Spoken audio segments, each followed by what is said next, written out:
Tim Danahey, former host of the Tim Danahey Show, a thought-provoking program that is currently in on hiatus. He is a former board of director of the Coffee Party USA. While both Tim and I share similar values, our differences usually lends itself to great discussions and enhancements of both our beliefs. Tim is one of our most ardent supporters, and Tim has a passion as well. Tim called me up or texted me to let me know that, hey, been seeing the different topics you've been talking about, and I have something to add to those topics. Whether he disagree or not with me, I don't know. We're going to find out right now. Anyway, welcome to Politics Done Right, brother Tim Danahey. How are you doing today? I am doing well. It's always a pleasure to talk with you. It's an honor that you would make time for me on your show. You're a good man. Well, Tim, when I heard from you, I know you're always in the background, you're listening, you're talking, you're actually doing positives. Like I said in the pre, you are former member as well as I am of the Coffee Party USA. We made a difference and we continue to try to make a difference. And again, one of the things that we've always realized is we always want to hear what others are saying. We never wanted to be just at our organization that just talk to you, but one that actually listen. And here we are. You have a whole lot of topics you want to discuss. So let's go and get busy about these things. Well, let's talk about the one issue that prompted me to call you or contact you, and that is the current Republican Party Hmm. as opposed to the MAGA Hmm. Party. And uh, let's understand Republicans are people with whom we can have policy disagreements, but yet we're still able to uh, come up with some new ideas and move forward on some various things. We give a little, they give a little, but still it's a constructive process. MAGA should be identified as a party, and I think it needs to be isolated as such. Much like the Green Party or whatever other parties are out there, it needs to be identified as its own. And I believe that we need to take the Republicans and just say, here is what the MAGA platform is. Actually, the MAGA does not have a platform. We have to cobble one together from various sources. And so I think what the media and voters need to do is to take these Republicans and say, are these the values? Are these the planks in your platform that you support? And based on that, I think that we need to publicize that when these traditional Republicans, Murkowski, Romney, Cheney, um, even Mitch McConnell would fall into that. And what we need to do is let people who know that they're voting for Republican aren't voting for the traditional Republican anymore. They're voting for MAGA. And as a result, we need to force MAGA to state a platform to which Republicans, in the greater sense, can say, wait a minute, that's really not what I'm about.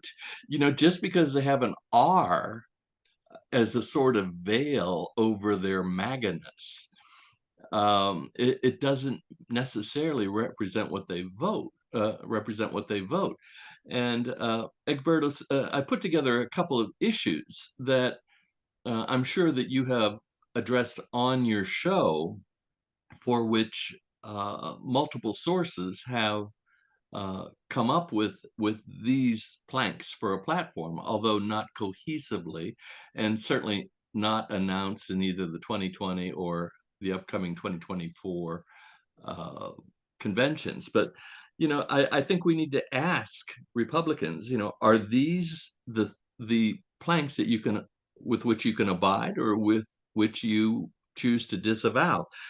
Do you want a continuation of Trump's tax cuts, $500 billion deficit over the next 10 years? Do you want to continue that? Allow Putin to invade non-paying NATO countries. Do you support that? We need to ask Republicans. Do you want to stop aid to the Ukraine? Do you want to cut IRS audits of rich people? Ask them. Is this what you believe? Do you want to end the Affordable Care Act? Republicans don't want to end it, in all honesty. Do you want to cut Social Security and Medicare? No, maybe modifications are necessary. Do you want to reduce antitrust enforcement, especially as it comes to big tech? No, they don't want to do that. Do you want to ignore climate change? Do you want strict abortion rules, including imprisonment? No, they don't want that. We need to isolate it. Do you want to end consumer protections? Republicans don't want to do that, but MAGA does. Do you want to reduce voting rights? No Republican would come out and say that, but a MAGA would come out and say, well, we need all kinds of identification and verification and whatever else. And then ask the Republicans, do you support the proposed $110 billion tax cut for the oil industry? We need to get them on the record because that's the MAGA platform. And You, I don't believe Republicans support that platform. it's interesting that we've gone so far to the right now that if you go to a progressive and tell them what you just said, which by the way, I agree with you. They because a lot of progressives right now, and I always talk about myself being a progressive and caucus. I call myself a progressive caucusing with the Democratic Party because there is where the only place that the values that I support as a progressive can be realized. Okay. But a whole lot of people within the Democratic Party, not necessarily just progressives, but the rank and file Republican, I mean, Democrats, would look at the list that you claim there and say, "Oh no, no, Tim, that's just who the Republicans aren't." But I agree with you because after all, the EPA was done under a Republican president, and that's about the environment. After all, a lot of civil rights, in as much as it was Johnson who pushed it, it was progressive Republicans that got it over the hill. And I could name item after item. The Voting Rights Act. There was never a time that you'd ever have any substantial amount of Republicans going against the Voting Rights Act. So what used to be what used to be Republican, as you I think are alluding to, has really changed. And I think if we want a country that's taking care of itself and that's working not just with one side, but people getting together, we need to do some of what you're talking about there. And that is letting people think about what they believe and acting in that regards and not getting co-opted like MAGA has co-opted the Republican Party. I've always spoken about I want pushback. I want a healthy Republican Party. I want a healthy conservative movement because they're the ones, believe it or not, as progressive as I am, as progressive. Well, you're not as progressive, but you're there. I Uh, might surprise you, okay, Greg. okay, I say I'm a pragmatic progressive. progressive. You and I have Okay, the same goals, but okay, I may be measured in how to attain them. got you, got you. But what I'm saying then is, I want somebody there to say, you're I know your intentions, but you may be going too far because, and give me a logical reason that explains why. That's what I need a conservative for. But you get my Well, point. yes, Steve Allen, an American humorist from the 50s and 60s primarily. He was one of the original hosts of The Tonight Show before Hmm. Johnny Carson. He once wrote a book about liberalism, and he said liberals are the engine and conservatives are the brakes. Hmm. You can't operate, you can't get anywhere with just brakes, and you can go Exactly. too far with just Engine. engine. Yes. So you stop and go, but it gets you to a good destination. Right. So I think that by valuing the Republicans, and just say, are you a member of the Republican Party? Or just say, this is the MAGA platform. Are you MAGA or are you Republican? And we need to delineate it and put their feet to the fire and just say, well, I'm both. And we'll will craft some response to that. Exactly. But the MAGA party is dangerous. It's awful. It's evil. It's deceitful. It's tyrannical. It is horrid in so many ways. And I think good people would not align themselves with that. Well, you know, it's interesting because a lot of our evangelical brethren have lock, stock, and barrel have adapted the MAGA platform, and it is concerning because when it comes to religion, a pastor is just that, a pastor that leads a flock. Unlike the secular, a pastor lead the flock, and just like Jim Jones led a flock to death, a pastor can lead a flock to do a whole lot of bad things, which is what I think has begun to happen. Well, I have a spiritual component to my life, and you know, and I just say everybody should have an independent search for the truth. But whenever pastors present something that is so obviously inconsistent with any sincere faith, and whenever any adjective I apply to it, you have to be careful. Sincere meaning a Hmm. basis of kindness. Hmm. If they support an unkind person, or a person who lies, quite Right. honestly, and behaves in an unconscionable manner, they need to be called out for it. However, you know, being a free society, the attendance to all of these fundamental churches is dropping like a rock. Exactly. People are Exactly. turning their back on it, and the media should probably do so also. Exactly. Exactly. Well, you had some other topics that you said you wanted to Yeah. either challenge on or enhance on, or I'm not sure to tell you the truth. Well, let's talk about financial topics that Okay. are in the news within the last couple months. You and I have not spoken for a while, and one is Truth Social's Hmm. initial public offering, the IPO. And you said we need to have laws that prevent this from happening because it's fleecing the public and enriching, in this case, Donald Trump and his cohorts. Um, I don't know if you've seen the excerpts from the prospectus that accompanied the IPO, but the prospectus that accompanied the IPO says this is going to be a loser. The man behind it's being tried. You know, if anything happens to him, this will probably have no value. There is a long list of like red light, warning. Right. It's like the old Lost in Space, you know, warning, Right. warning, and it worked. But you can't legislate stupid. You,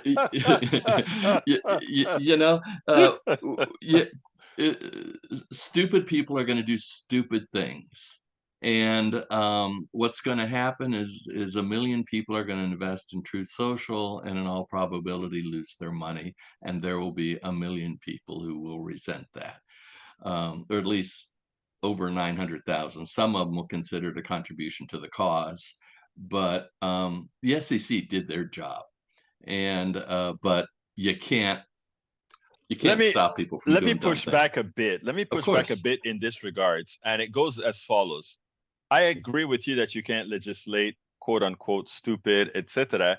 But what I found with Truth Social, it was a way for a billionaire to give Donald Trump money without having to go through the Federal Election Commission.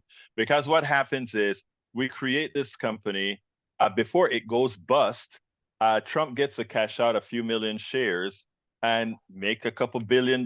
Yeah, the other people are going to be held accountable, but that's a good way to fund his election, right? Yeah. Without having you directly give him the money. And the beauty of this, Egberto, is that we might be able to find a middle ground. You know, Okay. maybe what we do is say initial shares or a share limitation. Rules need to There need to be progressive rules Hmm. for individual investors on up to the major investors, like that gentleman from Pennsylvania, actually, Vass or Fass or whatever his last name is, Uh-huh. that also has an interest in TikTok, I believe. Right, But right, uh, but uh, um, maybe he should not be allowed to get in large quantities or small portions at a time, where he's got to go buy 1,000 shares at a right. time. And maybe that would democratize the IPO process, rather than to have somebody come in and say, all right, I'm going to put 700 million into it, prime the pump, escalate the stock, and that will allow more people to be fleeced. Yeah. And so there's an answer out there, but I'm going to respect the SEC for raising the red Now, flags. let me just say that I think that is where we have a bit of a difference with regards to, let's say, the economic system. I know you believe in the stock market, kind of having a stock market, etc. Not anymore. See, because I have no faith. I don't think I think of the stock market as just a legalized gambling casino, right? But it is such a part of the American what is the word that I want to use? The fabric of Americana. And it's not an easy thing that would change. I mean, in the beginning, stock corporations were formed to do a job and then move out of existence, right? We suddenly gave them eternal life, and with that comes eternal stocks, and it's Yeah. just a model that I think is not a humane type of a model. But go ahead. Well, I think it's been abused, because it used to be that Congress would have to authorize the formation of a corporation. Right, Then, for the longest period of time, a corporation had limited life of 40 years. right. And now it is in perpetuity, Hmm. and they no longer even are required to specify their specific mission. Right. Now their mission can be to generate profits, Exactly. however it would occur. So, of course, there have been abuses to the extreme again, and I would favor a rollback of that, where perhaps the corporate charter and should be evaluated. Are you still true to your mission? If not, do you force them to liquidate? But also, there are issues involved with the consolidation. They Hmm. say that more and more people own stock. Not Not true. really. Yeah. Fidelity, people own Fidelity. Fidelity runs a Right. market. Kemper, Transamerica, all the other Right. ones. So they kind of run things. So Egberto, you and I agree, but I'm not giving up on the concept of publicly traded stocks. I would favor some uh, breaks And you see to that this. as a progressive, that's a compromise I would have to make because, like somebody, I don't remember who told me. They said, Egberto, you call yourself a pragmatic progressive. I have to be I have to be a little bit further left than the pragmatic progressive, but I understand that there has to be something done. And in a lot of ways, in as much as I'm not a fan of Bush, but I'll be 100% supporting him and voting for him because, again, these are difficult times. I think Bush has, I'm not Bush, I meant Biden.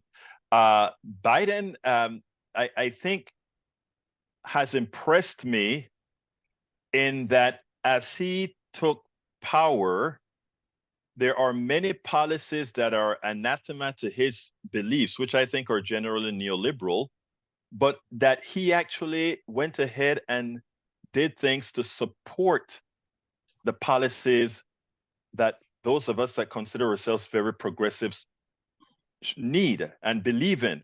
And he, after taking power and listening to other people, did them. So, I mean, how can I say because he has missed the ball in certain places that we're gonna penalize the entire country for that, right? Yeah, and honestly, I think he's done an extraordinary job, to the Yeah. extent where I believe we could consider him one of our best presidents. Honestly, he has been wonderful. He's had to yield on some issues, but when he yields, he gets control of the issue. with the border being one of the issues. Right. The climate change versus the most drilling ever in the United States occurring, but yet he still has the climate change issue. He has been masterful in advancing a liberal agenda while knowing, let's make up some numbers.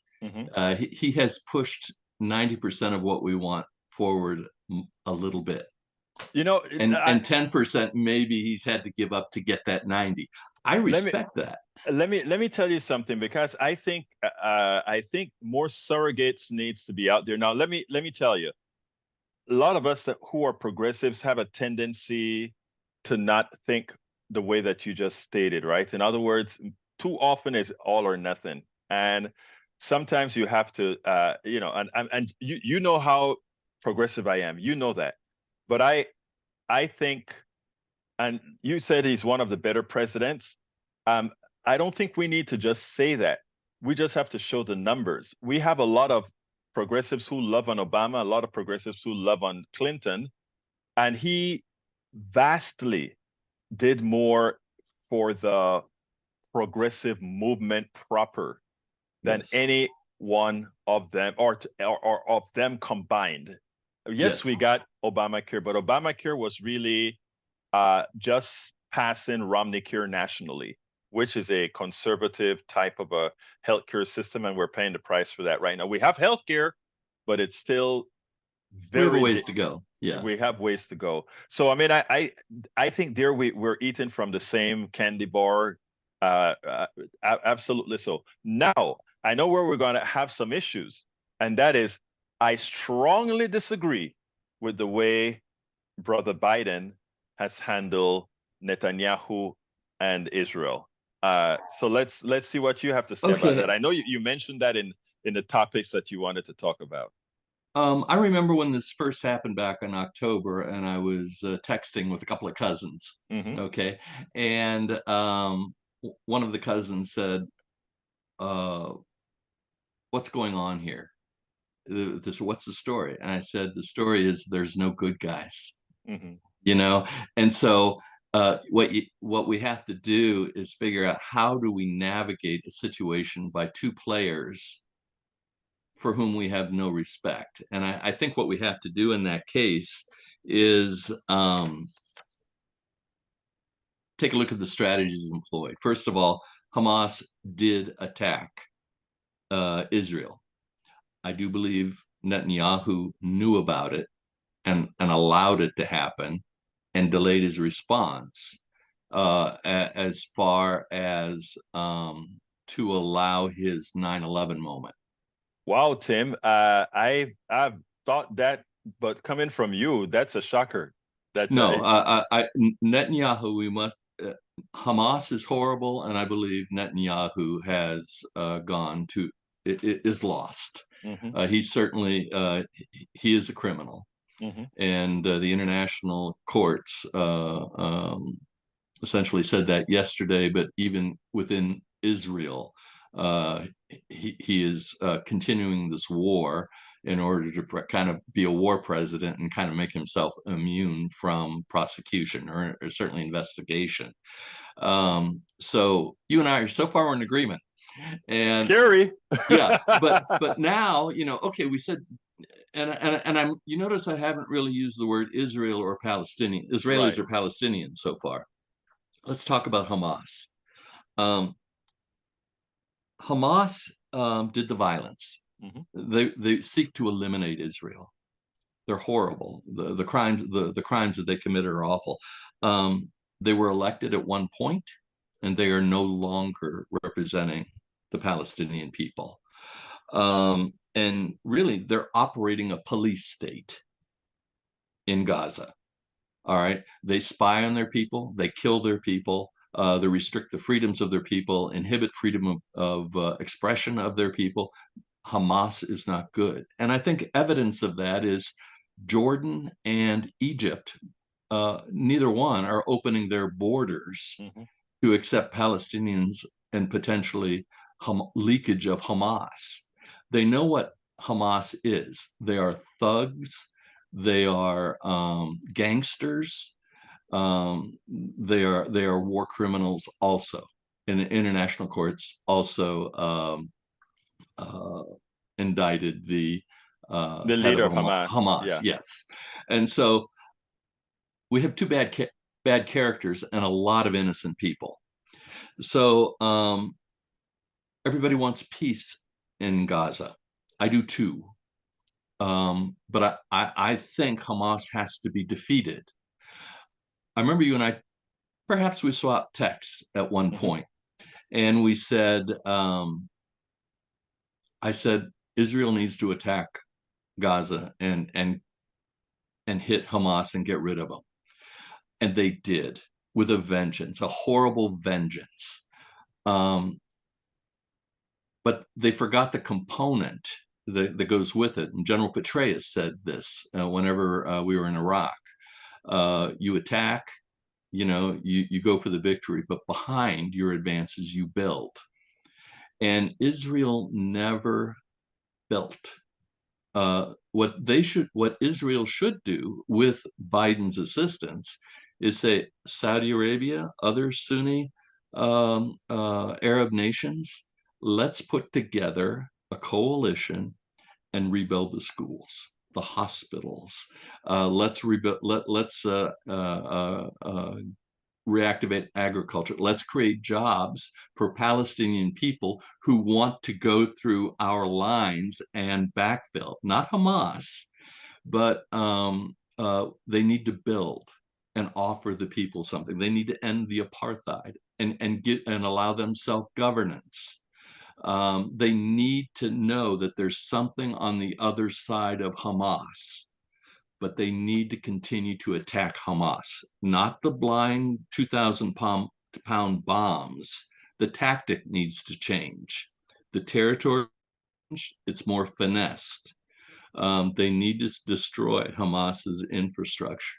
And I don't want to say I'm pro-Palestinian. I'm not pro-Israeli.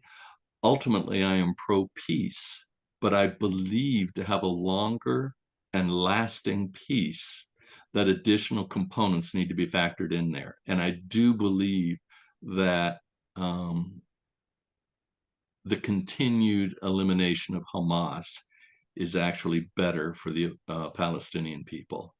Now, let me just say, I don't think we're in disagreement at all, but I want to add a few things here. Yes, I think Israel knew Netanyahu knew the potential that Hamas would come in, and that he really didn't care too much about the people who live close to the border, because again, those are people who want to have a relationship with the Palestinians. Those are people, that whole area, those are people who want the two-state solution to be successful.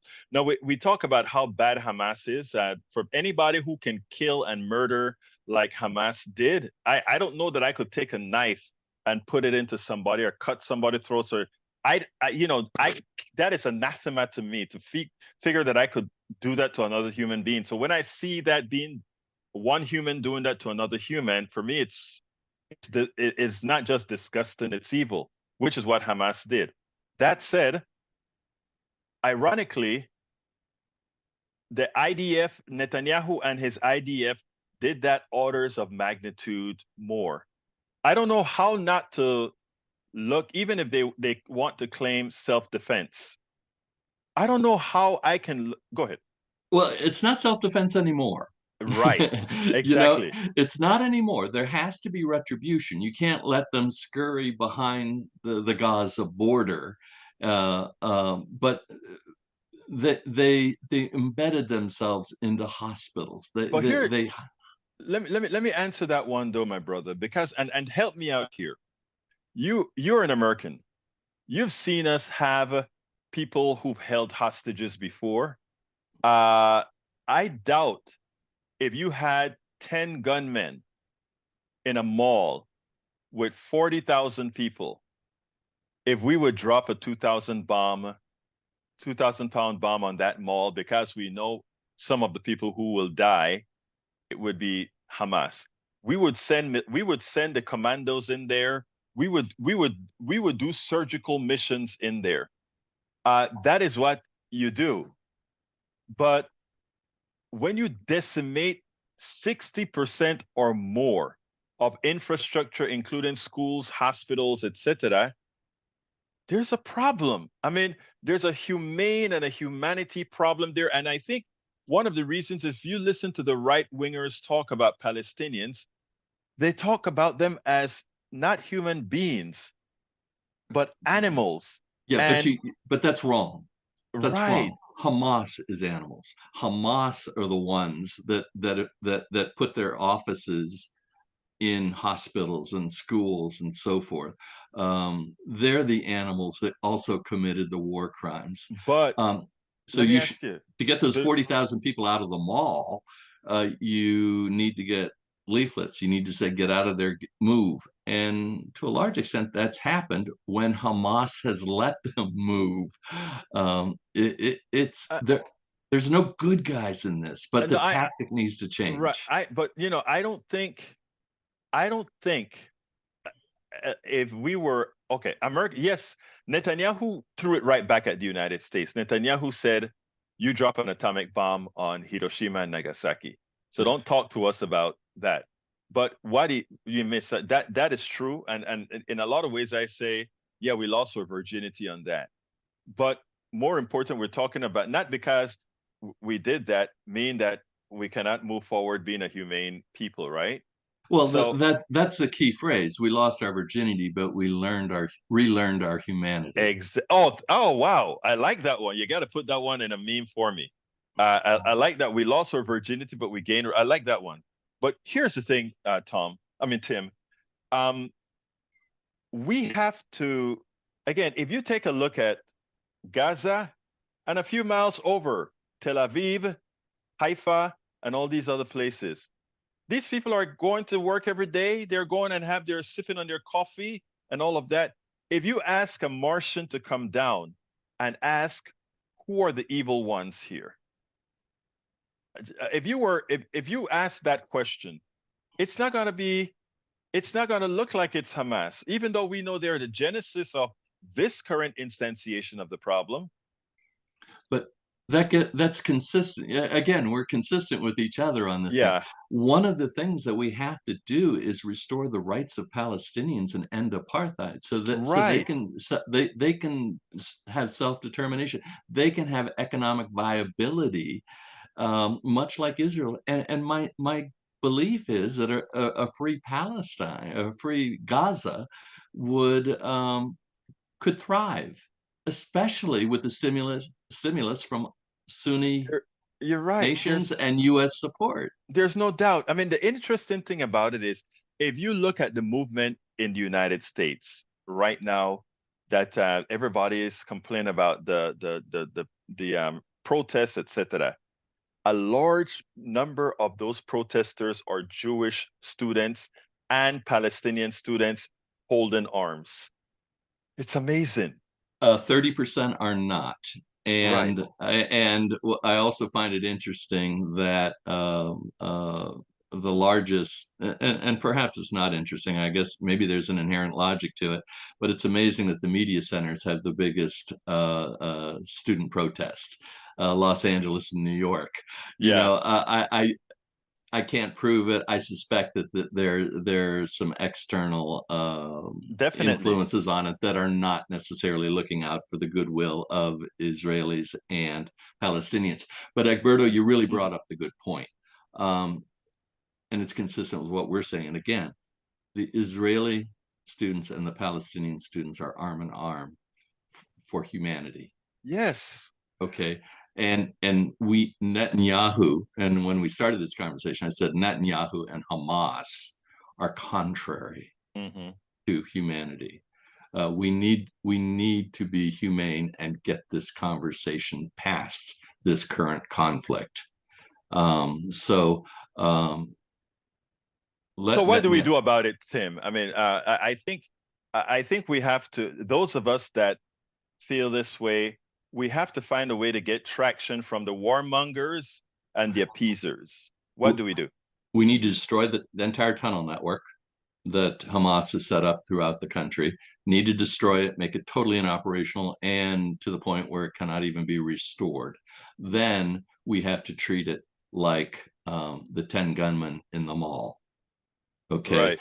All right, we need to do it's surgical. It's a police action at this stage. Right. We've eliminated their foundation, their infrastructure, and now it's time to go after the individuals who continue to adhere to a terrorist philosophy. And then the next option also is, I think, because another component to this, and I want you to address this one: settlements in the West Bank.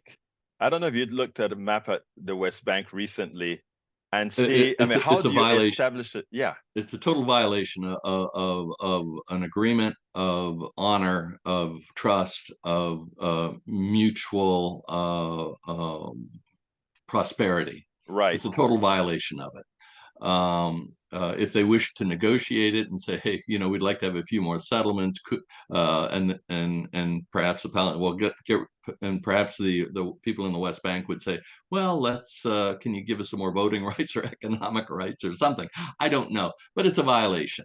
Yeah, I Um, don't. The part about give us more rights, that part I think is like, no, no, they should be autonomous, and tell the truth, they should be a country by now. But the other thing is, I don't think we allow a whole lot of little Mexicos and little Canadas interspaced into our communities where they get uh, guarded highways to get to.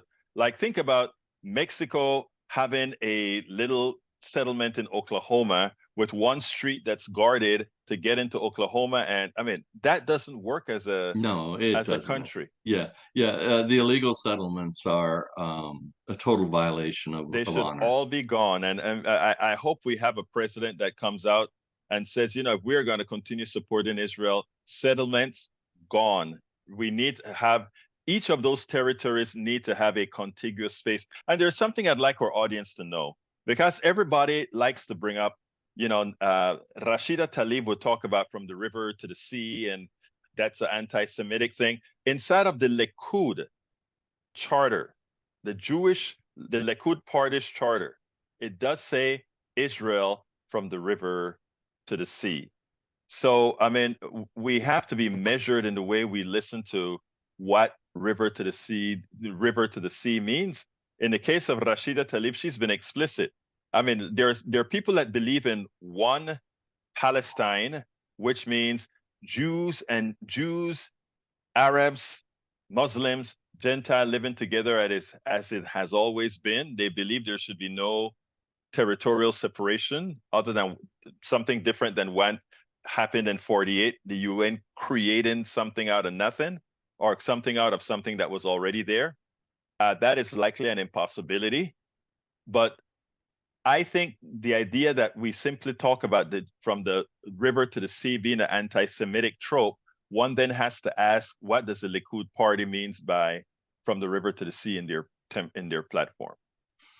It defines Israel, the geographic territory of Israel, but unfortunately, from the river to the sea, it has been co-opted to mean the elimination of Israel. The world's a better place with Israel at this point. We don't want it to go away. At least I hope we don't. No, I don't. I look. Yeah, That is like and saying we want the United States to go away, right? I mean, right. look, we don't want the United States to go away, even though we got the lands in less than the better way, And we could say that about anywhere, probably yeah, a about lot of everywhere, places. right? Yeah, yeah. His So the history, practic, yeah, history has not been kind, and right? so right now the world's a better place with it. Yeah, I But know. I agree. and Israel would be better with a peaceful coexistence with Muslims, Uh, and Definitely. those are the waters that we need to dip our toes to see what the temperature is and to determine the depth. Uh, Only a fool tests the depth of water with both feet. That's an African proverb. Okay, so you don't jump into it, but but it needs to be measured. It needs to be done. Hey, you have another topic, and since you're going to be taking almost this full hour, we are running out of your topic time. Okay, I want to talk about something that I agree and disagree with you about Okay, the stock buybacks. talk to me. Okay, um, as constructed right now, they are horrible. Hmm. Philosophically, what they Reagan changed the executive compensation rules for executives back in the 80s, and as a Hmm. result, managers and chief CEOs were no longer um, uh, paid as professionals, and they and with long-term success of the company, they became short-term successes. So stock buybacks are a way of taking excess cash, generating a higher stock return, and rewarding, unbelievably rewarding, a small cabal of executives and shareholders for to reward a small group of people. Now, whenever you take a company's cash and you use it for stock buybacks, that's like saying, I don't have anything else to invest in. We don't have any ideas for increasing the company's profitability, so we may as well buy our stock back. Hmm. Uh, to me, that's a losing management. Hmm. Now, Biden, right now, there's a 1% tax on buybacks, and Biden has wants to raise it to 4%, but that's still peanuts. It needs to be 10 to 12% to equal the taxes on dividends lost. Stock buybacks are really a tax shelter Hmm. for the rich. Thank you. Now, should that be prevented? No. But once again, you and I talk about the IPOs. Should the small investors be I don't know how to do it. Should you be limited to like 1,000 shares per transaction or something? I am not satisfied with the way stock buybacks are incentivized now and allowed now, because what it does, I think I saw the number over the last 4 years has been about $80 billion more buyback More. Yeah. at the investment, and this year alone, I think Exxon or Chevron or somebody has said they want to buy back $75 Yeah. billion, and the tax on that would be like $550 million, which is peanuts. Hmm. Would you rather have them say, hey, it would be more profitable to acknowledge that our current business model is eroding as the climate erodes?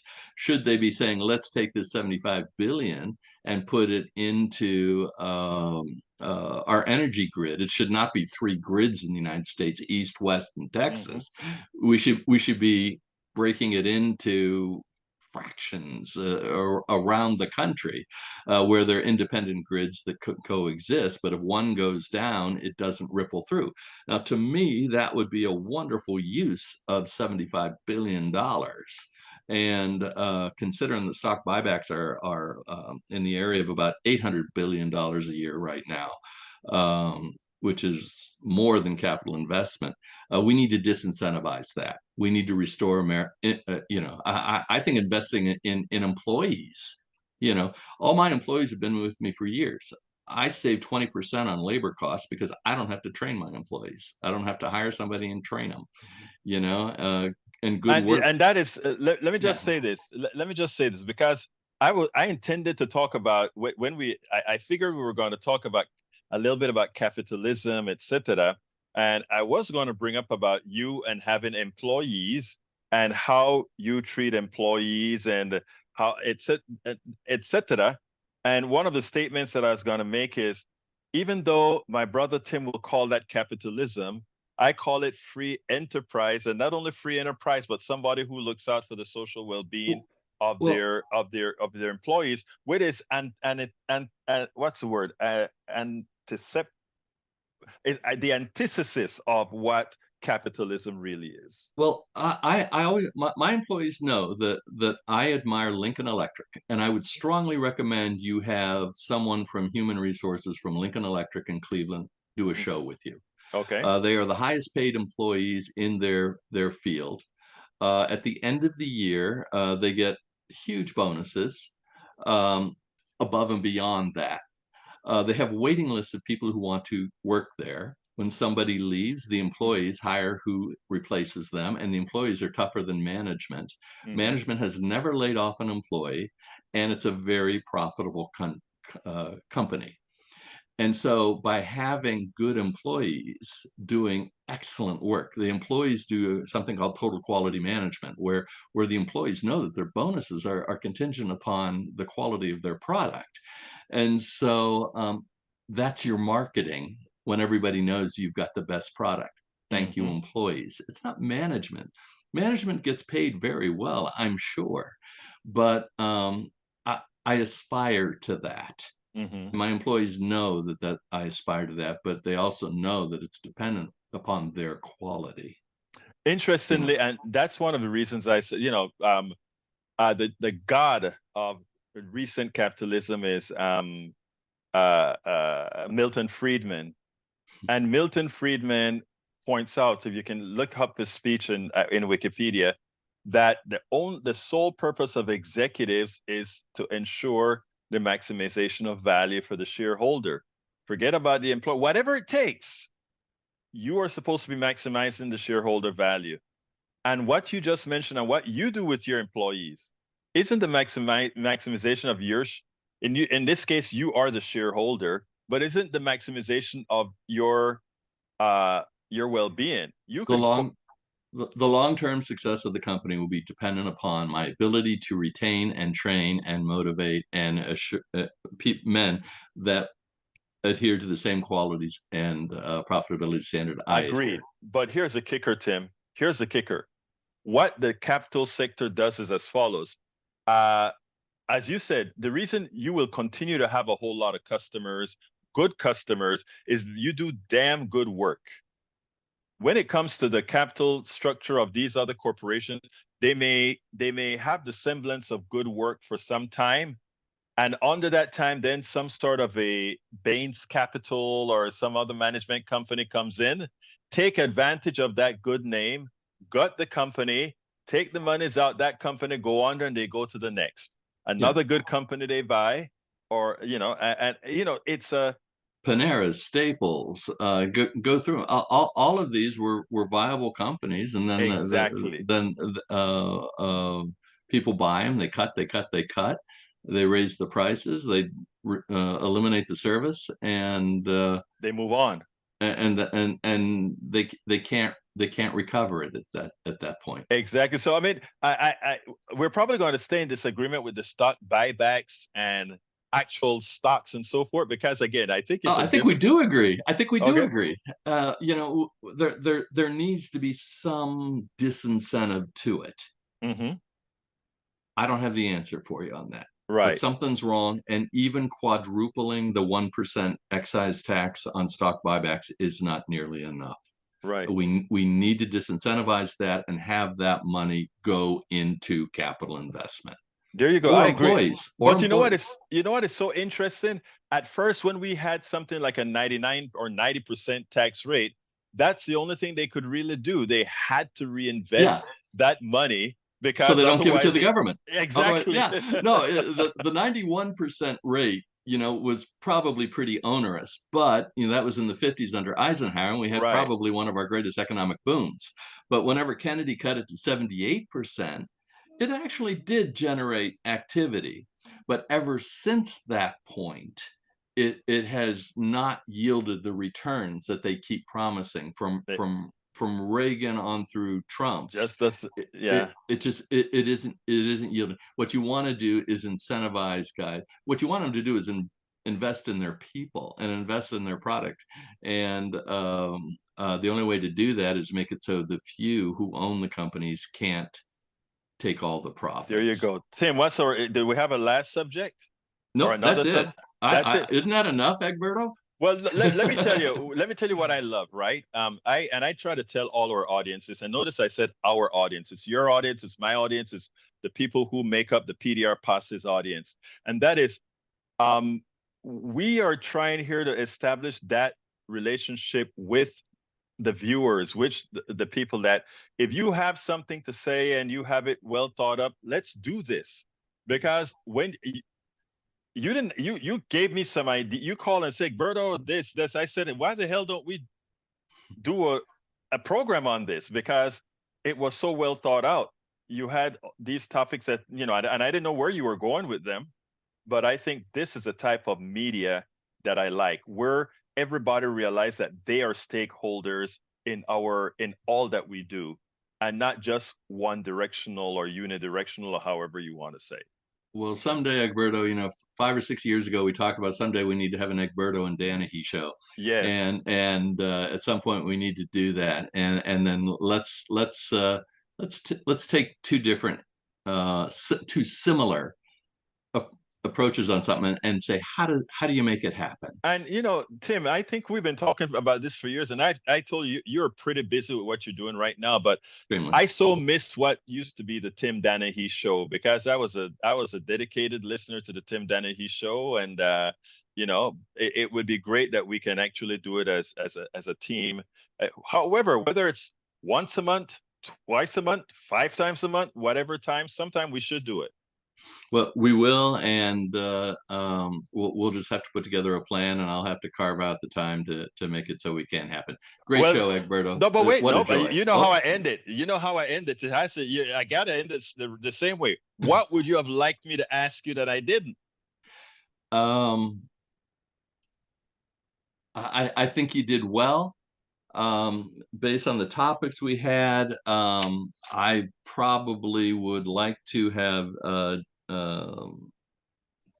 explored or probably would want to ask you how you, from a progressive point of view, how you would combat the MAGA, from more so than me trying to isolate the Republicans. It's so interesting that you asked that, because somebody asked me that on the morning show, my KPFT 90.1, and you know what is the answer I gave them?